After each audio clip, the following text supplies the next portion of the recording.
नमस्ते दोस्तों, story world channel में आपका स्वागत है। आज की कहानी है दिखावे की रस्म। कहानी को पूरा सुने, अच्छी लगे तो लाइक, शेयर और चैनल को सब्सक्राइब कर दें।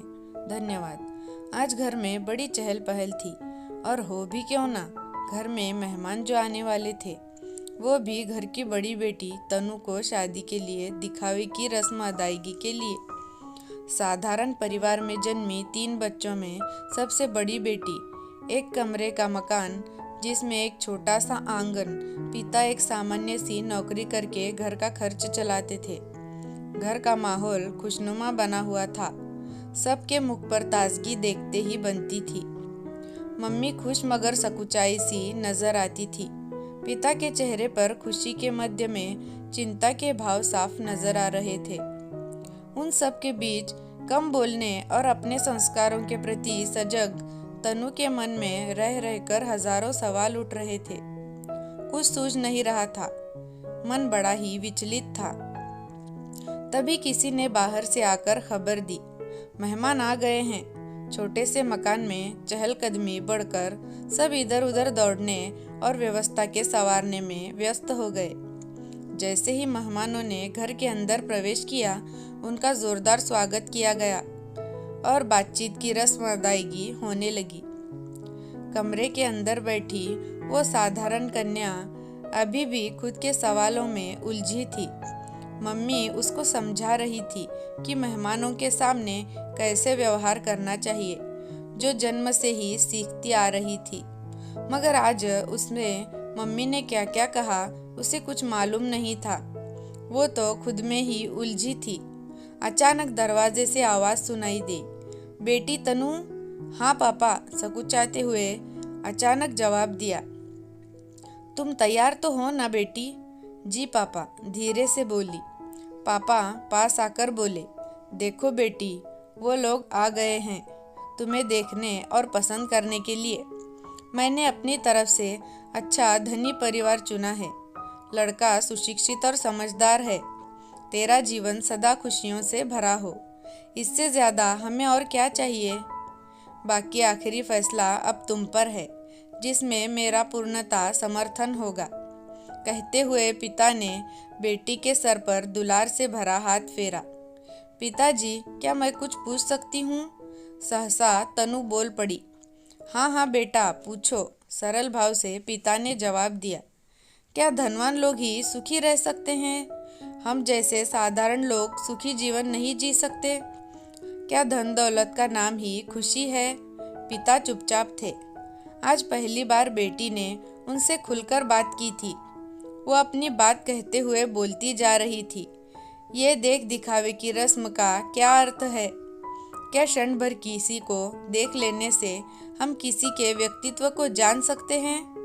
मेरे कहने का तात्पर्य ये नहीं कि मुझे इन लोगों से या पैसे वालों से शिकायत है। मैं तो बस ये कहना चाहती हूँ कि मेरी खुशी धन दौलत में नहीं, उन संस्कारों में है जो आज तक आप मुझे सिखाते आए हो। मैंने आप ही से जाना है कि व्यक्ति से ज्यादा अहम उसका व्यक्तित्व होता है। अगर दो व्यक्तियों के विचारों में समानता हो तो इंसान हर हाल में खुश रह सकता है, वरना अच्छा भला जीवन भी नरक की भेंट चढ़ जाता है। पिता चुपचाप उसकी बातें सुन रहे थे। बातों में सच्चाई थी और हकीकत में जीवन का मूल मंत्र भी था। बेटी धारा प्रवाह बोलती जा रही थी, मानो उसके अंदर का सैलाब आज फूट पड़ा हो और वो उसमें शब्दों के माध्यम से कतरा कतरा बह रही थी। क्या दिखावे की रस्म का इतना बड़ा स्वांग रचकर ही हम एक दूजे के बारे में जान सकते हैं? क्या इस तरह की किसी के व्यक्तित्व, आचरण या जीवन शैली का आभास कर सकती हूँ? मुझे स्वयं को लगता है शायद नहीं। आप ये समझना कि मेरे कहने का अर्थ इन सब का विरोध करना है। मैं किसी भी सामाजिक क्रियाकल्प के विरोध में नहीं और ना ही प्रेम विवाह या लिव इन रिलेशनशिप में विश्वास रखती हूँ। मेरे कहने का आशय मात्र इतना है कि किसी भी व्यवस्था को बदलने की नहीं, उसमें यह यथास्थिति समयानुसार परिवर्तन की आवश्यकता है। जीवन कैसे जिया जाता है ये आपने मुझे अच्छे से सिखाया है। मैं हर हाल में स्वयं को ढाल सकती हूँ।